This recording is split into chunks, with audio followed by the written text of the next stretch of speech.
حضرت سیدنا میرے حمزہ کی سگی بہن حضرت صفیہ آئیں اپنے بھائی کے لیے کفن لے کر، دو چادریں ہیں، دو چادریں لے کر آ رہی ہیں۔ آقا علیہ السلام نے فرمایا میری پھپھی کو روکنا، اب میرے حمزہ کے جسم پر نہ آئیں۔ یا رسول اللہ کس لیے؟ فرمایا وہ صبر نہیں کر سکیں گی کہ جو ان کے بھائی کے ساتھ کیا گیا ہے، ان کے ناک کو کاٹا گیا، ان کے ہونٹوں کو کاٹا گیا، ان کا مسئلہ کیا گیا ہے، تو روک دینا میری پھوپھی جان کو کہ وہ آگے نہ آئیں۔ تو حضرت صفیہ آگے سے عرض کرتی ہیں حضور سے مجھے اجازت لے کر دیں،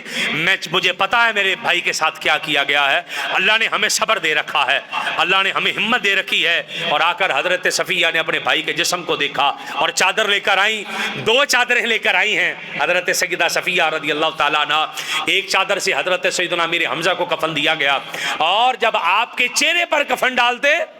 تو آپ کے پاؤں ننگے ہو جاتے، آپ کے پاؤں پر چادر ڈالتے تو آپ کا چہرہ ننگا ہو جاتا، تو آپ کے سر مبارک پر